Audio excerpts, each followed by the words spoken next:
So we want to get now to our reporter, David Spunt. And David, as I was about to say, this trial was also taking a look at not just the fact that he lied, but whether or not he could bring into focus anything else that was going on. Because once it was found out that he was working for Hillary Clinton, what else didn't we know? Harris, exactly. Was this lie material to the FBI's investigation? That's something that jurors had to find out. Apparently, they think that he did not lie to the FBI, or maybe it wasn't material. We're getting those details now. I'm getting texts right now from our justice producer, Jake Gibson, who is inside the building behind me. But Michael Sussmann, the Clinton campaign lawyer indicted in special counsel John Durham's probe last September of 2021, not guilty for a charge of lying to the FBI. Harris, to give everyone just a backstory, we've been reporting this for about 2 weeks. So Michael Sussmann was a Clinton campaign attorney in September 2016.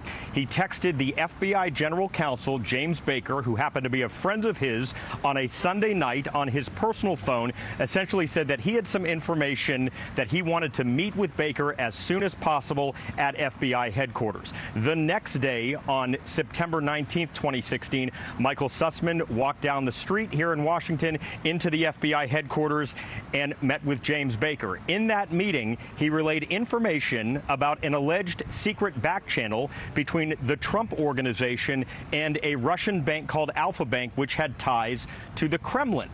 Now, the question is not if those allegations were true, because the FBI quickly investigated Harris and everyone, and we found out those were not true. They were completely debunked. The question, did Michael Sussmann lie? Because in the text message, he told James Baker, and this is text message evidence that jurors saw, he was coming in on behalf of himself as a concerned citizen, not on behalf of a client, for example, the Hillary Clinton campaign. The question is, what did he say to James Baker at the FBI when they met? Because James Baker didn't take any notes. Michael Sussmann didn't take any notes. The meeting lasted for 30 minutes. They were the only two in the meeting. And special counsel John Durham with the government, who's been investigating the origins of the Trump-Russia narrative for 3 years, said and showed the jury he has 3 hours billed to the Clinton campaign from Michael Sussmann that specific day that he met at the FBI. Ultimately, though, jurors thought that that evidence was not strong enough. And Harris, if I may add, we've spoken to several legal experts, Jonathan Turley, Andy McCarthy, Jim Trusty, all on Fox News, who have said that they would not be shocked if Michael Sussmann was acquitted simply because you have a D.C. jury. Yeah, just Harris. real quickly, what is the status now? Because, I mean, you've got James Baker, who had no notes and inconsistent memory. I mean, I wonder what next steps really look like at this point. Well, the overall Durham investigation began in 2019. And John Durham at the time was a U.S. attorney in Connecticut. He resigned from that position about a year later. But he's been investigating the origins of this entire Trump-Russia narrative. Where did it start? Who started it? We know that it turned out to be false, the narrative.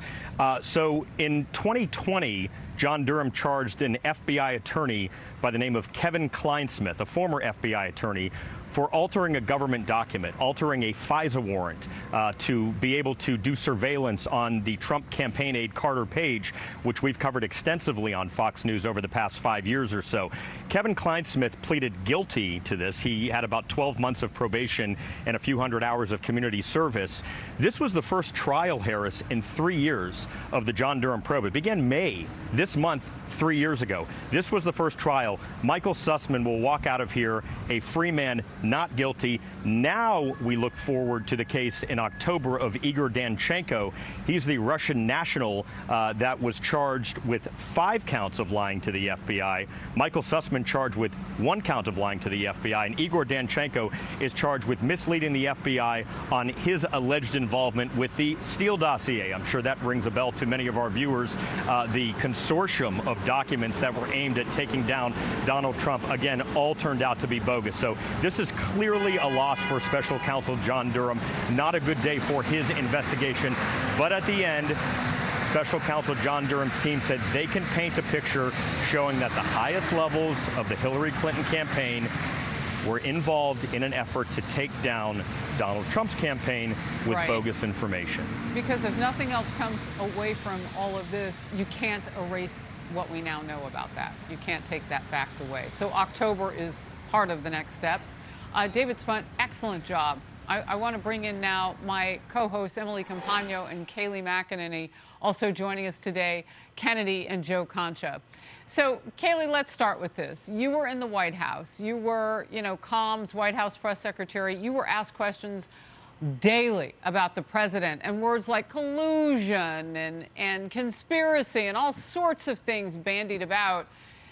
And if nothing else, we have learned just how tight the connections were between the people feeding the FBI information and the Hillary campaign. No matter how this trial would turn out, that fact, as David said, is stubborn.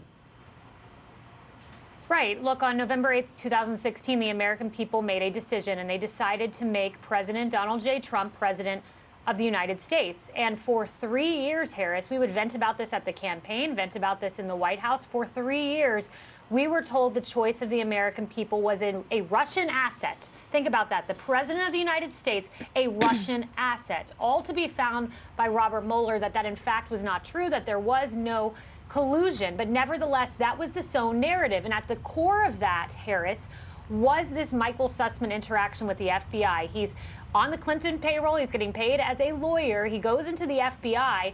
Hillary Clinton, we learned through this trial, through Robbie Mook, her campaign manager, that she herself green-lighted this information going to the media despite not having the expertise to assess it.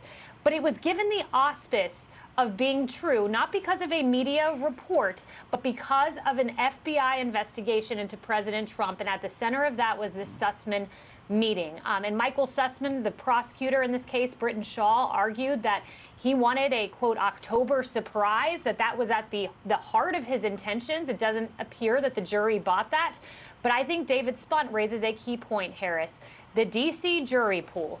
This is an area of our country where 76% of people in the District of Columbia are registered Democrat. This was a jury pool of 37 that was whittled down to a smaller number. But of those 37 jurors, there were many avowed Clinton supporters who said they had donated to the Clinton campaign. Some of those individuals weren't chosen, but about a third of that jury pool was either a Clinton supporter or had strong feelings about the election.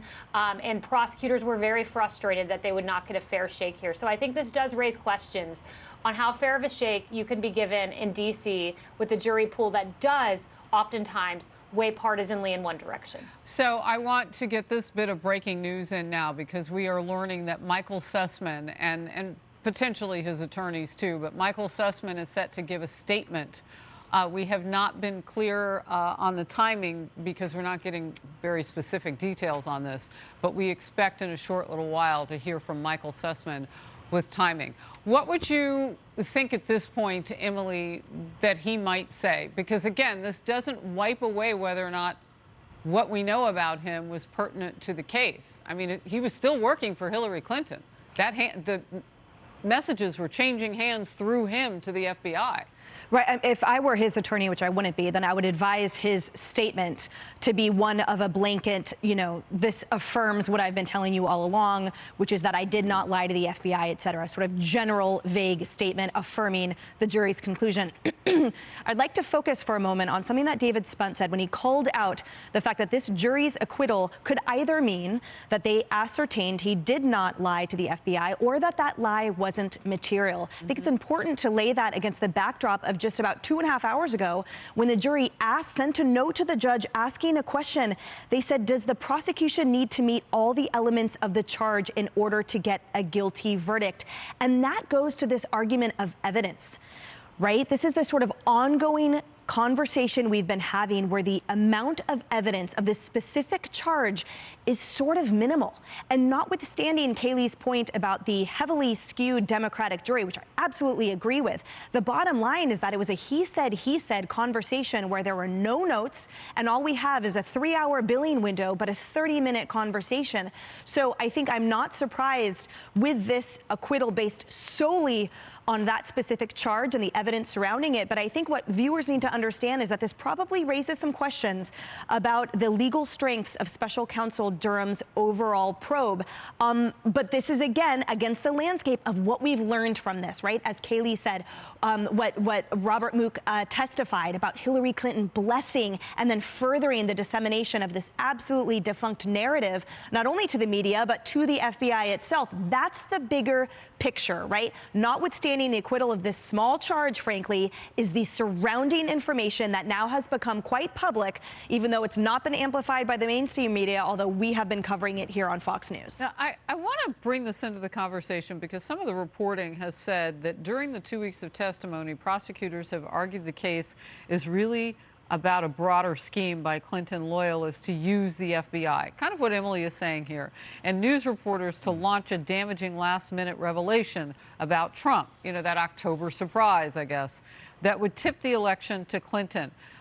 That makes it sound more decidedly political. And while that is great fact-gathering to do, Emily, what's your take on that, if that's potentially true? Is that part of why you say that some of the legality in this may be a little bit shakier than it was 30 minutes ago before this verdict? Right, and almost it goes into that ethical realm that we've also been discussing, which sometimes something that is not blatantly illegal or legal is frankly totally unethical. It doesn't sit well with our conscience as we hear it. And so I think to your point, Harris, what we have been delving into is something that people don't, it doesn't sit well with them. They don't agree with it, but what would actually be the charge of a lie, right? I think the ramifications are really important, and I think that's what gets into the politics and that fine line between the political damage, as Kayleigh said, for 3 years, when a political opponent was hailed as a Russian asset, now known to be totally false, and someone knowingly disseminated that. What's the accountability for that, right? What's the actual charge, however? So that's something that will remain to be seen. But with these uncovered information, that ancillary information that we've been talking about, especially with Hillary Clinton's role, I see future indictments and I see future developments of actual charges. Yeah, you know, Kennedy, let's get into the politics of that just a little bit. From what I just read you guys, I mean, if all of this is true and Hillary Clinton was looking for a last-minute way to, you know, kind of take out Trump politically, what happened to the policies? What happened to the woman who was in the White House with her husband for 8 years and might have some good ideas? I mean, this would have been so beyond the pale of options, I would think, for a Democrat at that point. Well, especially someone with her resume. She wasn't only a former First Lady, she was also a United States Senator and Secretary of State. You know, she had arguably one of the most impressive potential presidential resumes of anyone in the modern era, other than, say, George H.W. Bush. And that wasn't enough. Her ideas, her resume, her background, her family connections, that wasn't enough. That was not resonating with voters. They had questions about her competence. They had questions about her health. And there was the fact that people just didn't like her. And that's a real problem if you are trying to appeal to people. She was also alienating half of the country by calling them deplorables. So, you know, for someone with a resume, her political instincts had failed her. So this was a filthy Hail Mary that she was trying to throw with the help of the FBI and then manufacturing a scandal, feeding it to the media, and then retweeting the media story that she scooped them. It's disgusting, and maybe people who live in D.C., when they were presented with this evidence, feel that some of the swamp dwellers there are just so gross that this doesn't rise to the level of guilt. Joe, real quickly. Well, to go back to Kayleigh's point, Donald Trump got 5.4% of the vote in Washington, D.C. in 2020, right? So the fact that this jury was going to be very sympathetic and friendly to Hillary Clinton's campaign lawyer is not surprising, especially when that jury had Clinton donors on it, to David Spunt's reporting earlier. But I'm telling you, our faith in institutions just took another big hit as a result of this, because this is a whole bowl of wrong. Very frustrating to see that you have a man who peddled a lie to a friend at the FBI, lied that he was going there as a concerned citizen, and then he turns around and bills the Clinton campaign for that visit to his friend James Baker. What else do you need? But, you know, again, this jury was predispositioned to have a not guilty verdict, and here we are once again, another black eye for the justice system. Harris. All right. Hi, everyone. I'm Brian Kilmeade. I want you to do me a favor. I want you to click to subscribe to the Fox News YouTube page. This is the only way that I know for sure that you're not going to miss any great commentary, any great news bites, any great interviews coming your way on Fox. You can get it all here on YouTube. So subscribe right now.